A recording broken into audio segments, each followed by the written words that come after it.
My name is Anuj Danesh.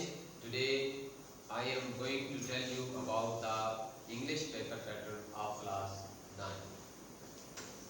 आगाज से लेकर इख्तिताम तक मेरी वीडियो को देखिए और लाइक कीजिए और मैं आपको ले चलता हूँ व्हाइट बोर्ड की तरफ। The classification of the English paper pattern of that objective type and subjective type. Objective type में multiple choice questions we will discuss one by one. With the correct form of word, there are the 5 options which you have to correct the form of word. Page number grammar book page number 164. Present, past, future सारे के tense वहाँ पर है। Correct form of verb आपने वहाँ से याद करने हैं। उसमें 5 आपके सेंटेंस आने हैं जिसमें से आपने करेक्ट फॉर्म ऑफ वर्ब करना है 1 मल्टीप्लाई बाय 5। सेकंड हमारे पास आएगा करेक्ट स्पेलिंग। एक वर्ड्स के स्पेलिंग ठीक होगी, 3 की गलत होगी। आपने उसको टिक लगाना जो ठीक है उसमें 1 मल्टीप्लाई 4 इज इक्वल टू आपके 4 मार्क्स के ये होंगे। थर्ड क्वेश्चन जो हमारे पास है सिनोनिम्स।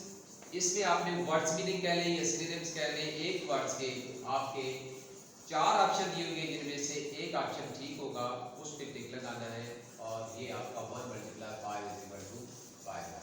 लास्ट में आपका जो मल्टीपल चॉइस क्वेश्चन में आता है ग्रामर। ये ग्रामर क्या है? ये आपकी बुक के एंड पर जो एक्सरसाइज में जैसे phrase, adjective phrase, adverb phrase, noun phrase, simple, compound, complex, such type of grammar which at the end of the lesson ये वहां से आते हैं। 5 ये आ जाएंगे और 1 मार्क्स का होगा 1 मल्टीप्लाई 5 इज इक्वल टू 5। ये स्पेलिंग का आपका ऑब्जेक्टिव टाइप का टोटल आपके बनते हैं 19 marks. Now come to the subjective types. Total marks 56। One by one we will discuss about the questions. First question subjective में आपका आता है answer the following questions. Total question आपके आते हैं 7 जिनमें से आपने 5 अटेम्प्ट करने होते हैं। एक क्वेश्चन के मार्क्स आपके 2 हैं।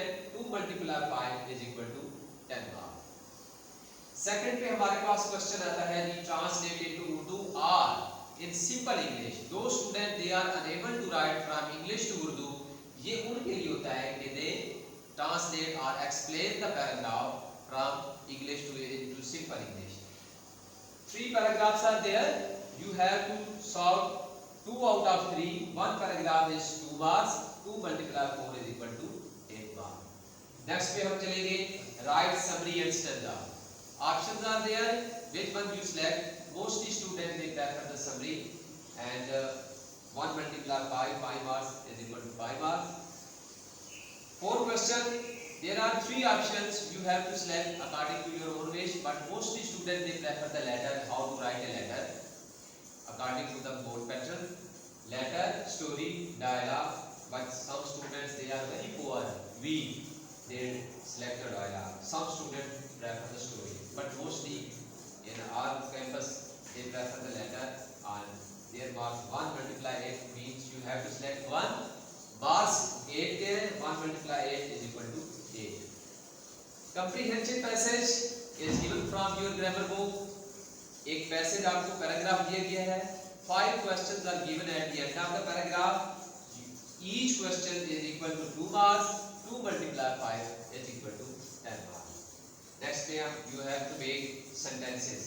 5 words are there. 7 words दिए जाएंगे आपको। उनमें से आपने 5 सेंटेंस के सेंटेंस बनाने हैं। 5 वर्ड्स के सेंटेंस बनाने हैं। एक सेंटेंस के 1 मार्क्स है। 1 multiply 5 is equal to 5 marks. Last पे हमारे पास एक क्वेश्चन 7 है translate into English. 7 sentences Urdu में दिए जाएंगे आपको। उनमें से आपने 5 की ट्रांसलेशन करनी होगी उर्दू टू इंग्लिश। तो 1 नंबर का सेंटेंस है 1 multiply 5 is equal to 5 marks. Last में हमारे पास एक क्वेश्चन है चेंज द वॉइस। इसका मतलब है 5 sentence there change the voice active में है तो पैसिव भी करना है और पैसिव में है तो उसको एक्टिव भी करना है। तो there are 5 sentence. Each sentence is 1 marks. 1 multiply 5 is equal to 5 marks. Dear students, अगर पेपर पैटर्न के बारे में आपको क्वेश्चन करना हो तो मेरी वीडियोस में कमेंट बॉक्स में कीजिएगा। अल्लाह हाफिज़।